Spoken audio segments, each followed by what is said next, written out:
Agora procuramos voltar aqui na Regional Pacific Islander Task Force e na Radio Mulundonga de San Francisco, e kauti kenta patamai. Ke toa vital no takatiko e na madha saoti ni klani so mbeka weekend da sana rirei vuturi mbeka na rongoda na COVID-19 ngai tukuni mai na COVID-19 sanda na wakandindi wara tiko kina ia na kai e rawa ni to kaya ni dondonu men to na tortiko wakambimbi me to na andra vitunga kina ni COVID-19 era sa wakarita katiko na kenandau o ira nandau ni wakandindi ki o ira na buni wai ni Patinga ngora keni tukutuku ni it's here to stay whether we like it or not na COVID-19 e sana senga ni na beauty kenda bakandua e sana bakame na tikitu ni nantambula me bakanga ni nda kilanda senga i sudumai nda se nguane mai biti ndo toriti kina bakambimbi na nonda dhula ni tatarobi se na immunization shot me bakana misila na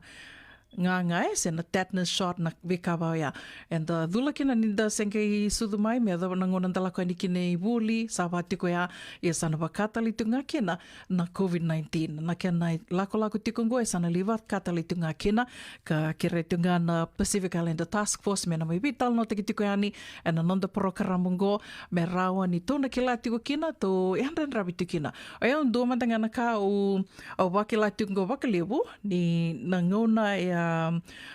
songo ke tuku kina na vivono ni takatake so na vito se aki kanda songo butu sartunga kini lamani vale ka game beauty ko mai nei vakasala mai na matinitu na vitambana ni mbula ke sara menda ke bakainda lako it's only for essential services me bakana no dali buli back in the store se na non dala ko ani na ke mesi be ira kar sa torribo ni kautiko and na baka umbe ke ni mata se na mask dona kaya ya lava ki sartunga wakale menda wakalawa te kisaranga menda darati nga na nonde umpine mata sena mask ya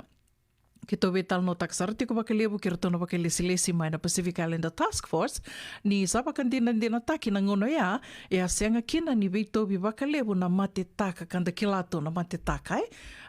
sena flu lebu weekend santa mai dende tu na nonda na ngona nda mai tuki na i Amerika manda roniu kaya enda sakilato na bi tikunga na ngona ukilana tik buni ambaki na bula bata and da sala ko ani da sakila kenda medali dhula and a flu shot we can to mi viti to kilatunga na flu sena cold orungo bakairo umani tunga ya ni menda do kai tu ni inda mate taka na tobi mate taka da sala kumain da santa mai mbule Amerika santa kilatiko ni na flu shot indo na kai da sana dhula tiko kina weekend to senga ni okenda kede okilani bunga weekend senga talanga ni do ko itaka ya na mateni ngono senga da kini ke vida na embaki o senga sotituni ko itaka la kolanga saba ko bakila na bingona kede nga usa tobi matitunga saba kila tunga na mbada nga indonga na kalili vango usa tobi mati so usa mani bakamato te ke o mi ndo la ko tiko le dhula na flu shot ia nangona mai veto vitiko kina na COVID lebu weekenda sangani lebu weekenda ya sala baki saranga mai na tambana ni bula kena matinitu bendan daratiko na nonde umbine mata karwaka dina takatiko na kenandau keir na tambana ni bula ni senga soti ni lebu tobira na mate taka kanda kilatu na flu na cold senga soti ni avito bi bakalebu na enangona ya ka bakandina tek ngona ya baleta ni lebu ninda sa daratiko nga na umbine mata sena mask na mother rua sawati abakaidurindo na health fair bita patatiko na Sonoma County ka bito ko nitiko kina na Regional Pacific Islander Task Force kina Radio Mbulando bata kawan diva mantanga me lebu weekend to ito ke me to angoleni kina baleta ni kilani ndali lebu tiko na tiko mai na Sonoma County bakatanga kina na Marin County ya ungai rongo the tingani abi donga tiko kina so talina lotu ni sana lotu ni tikina ya bakaiduri tal tungane singa batoya ya kito manili vital no tiki nandon na vuni wai ka okilani ki roa sa mai vital noa e nandon na ngona e nananda vatongo ko e vuni wai tiko ni cancer. Vikenda na marama wakambimbi No, ve matangali cancer do tubi kenta na marama. O redi ko ngona ni vaka mask wa bo ki tiko sangai tuko no ko ki romi vital no tiko sangai tuko no ko yau sa tolungo na mbaki au sanga sartunga ni wakila endu na dona tubi mate dona bada au sangai turun ko na dava iko dakava tiko. Sendo mbea kana kai ko ngunuwa tiko o se tukina ni wakila na mbada ngai tuko no ko angoa saranga sa ngai ndusi o ko viau ni na umbi ni mate andara tiko ko na nona mask ka ko na vivo no ke de o lako kina au sa andara tunga na nongo mask ko saranga ngo e tango makio tu ko sa senga tukina ni wakila na mbada se ni wakila na cold no flu COVID-19 ka ko endina ni sa dula na idula ke de matai ka rua ke na booster shot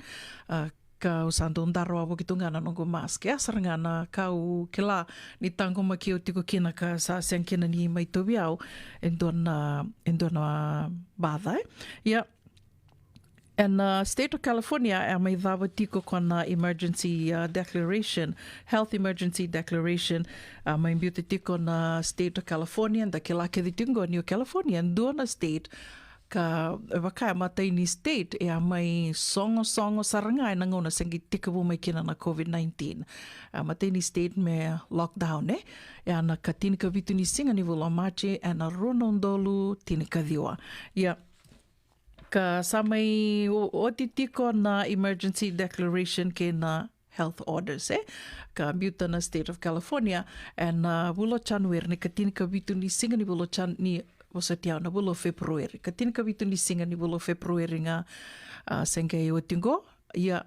e na bulo May, sana mai dhawa tali tunga kina na emergency declaration ka biuta tiko na matani tuli o Amerika, se na federal declaration and health orders. Ko ia kona declaration ia konda mai wa kila kina da mai tura kina na ilabo asuli mai na ilabo. Wikenda na rawani turi ilabo kina Ia sana mai dhawa tiko e na bulo May na tiki ni singa na kilana May ne ka tinika ndua ni singa ni ambaki ongo. Sana mai dhawa tali tunga kino ya. Ia senga ni kia ni mbali ni sana dhawa tiko kina na nonda wi tala no taka na COVID-19 me wakaira tatau na ka tiko mai ra kere tiko na kendau me nda wi tala no taka tiko nga baleta ni COVID is here to stay. E na senga ni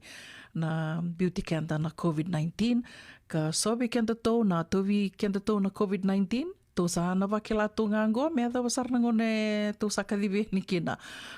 ya wakatoka itiko na long haul COVID and a long COVID Rani to na wakantina dina taka vikim do na sema tiko mai na kavini kua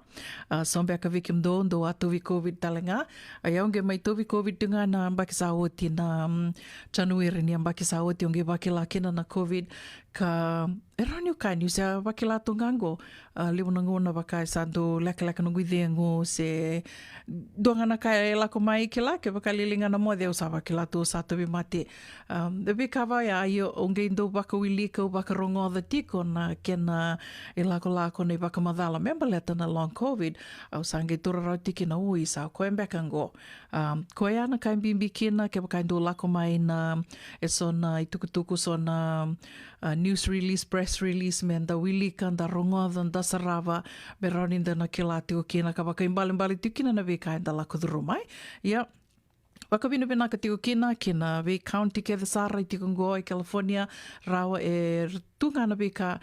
ni weibuke. Wembaleta tiko na kena rawa ni da tango maki kenda se menda sasamba i tiko kina e na kena rawa ni tobi kenda na COVID-19. En duango ni sa may dhabango na health emergency declaration ni COVID-19 Endo na kai sa wakararota ki tungo na kena solimai na idula ni tatarovi ni COVID-19 wakatelanga kena na home test kits wakararota ki tu ia oroni kai ani wikim do na sema tiko maingo ke wakai do tiko bole ka tiko no Bay Area do winakata na home test kits e tiko ngovi au na home test kits ka solia tiko mai na Pacific Islander Task Force roni wako yani ka Vivu ke sarti ko bakalia bu ke la mitunga i wali. Nda senga tuni ki la ndu embada rara tunga na nonda tura mai na home test ki tue. Nda baka nga taka rinda ke la tiki na COVID ongo se mate taka nga se ndua tali na mate. Ia, iana ve kai so kau na numa menda mai vital no tungani kina e na singilivu ni kua e na nonreto e wasininga o na tiko na Regional Pacific Islander Task Force. Da mai baka na numi tiko ngani COVID-19 e senga ni sana, e senga ni na beauty kanda. It's here to stay. E sana mai tiko vate ke kanda ka sana mai tiko ni nandambula. E sana di tavinga menda na wakatawuli di kanda, menda na kilana ve ka kede sare endondo menda kila, me rao ni na tango maki kanda kina, tango maki ira kina na itambangase ka wakatelanga kina o ira na nonda lalai ni sa tiko talanga ni dhula ka rao ni radhula kina. O ira na lalai, we kenta tona sa dhula o tia na matai ka rua ni dhula tiko talanga na booster shot. O baka wili ka tiko nandona bano ya ni ke baka sa o tia ono na bula na nomu matai ni booster, sa rao ni ona tura talanga ni ka rua ni booster. Ia, dalak nga ya ni balimbula, be kenda na salo ri tiko baka puniwai, rani ko taronga, rani ko kere kina, ke bakai rani ko dhula tali, and a booster shot. Ia bekenda tau na do tali taka na i dhula. Ia, au ki lani vunga vekenda, e sega soti rinda do tali taka na i dhula, kanda tiko talangai so vekenda, and the senga ngani se wakamauta tu na i dhula ni COVID-19. And that's okay. E tu kede tu na nonda dondonu, ke tō vital no takatiko wat kiro tōna wakalisi mai na task force ni sowe ke anda ke wakaenda senga ni wakamauta na i dhula mai na mataini ngauna na re menda na wakamauta na kena yanga na kena vinaka na i dhula. Io ke tōna sa dhula, ke tō sa wakandina taka na kena yanga, na kena vinaka, e rauni o kaya, ke waka senga na i dhula, e senga ninda maro takatali tiko na mbula, inda sama i maro takatiko, e na ngonongo, wakambimbi ke waka inda waka sama takali ustali na veka inda lako dhuruma na ngona senga i tekewu, weitovi mai kina na COVID, na kena songo, na kena songo tōna takataka, da wakatambui na nonda weito se aki.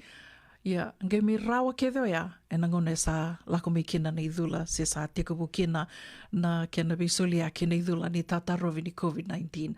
Ko ngā tutukuna tu ke ngana nonda ngā lala nindingi, ia, ero ni kabinaka na i dhula ni COVID-19. Sipitongana wā, e na rusanga vula kawana miniti. Ongo na programa Warotaki man Regional Pacific Islander Task Force and a radio mulandong San Francisco, Nakoti Kenta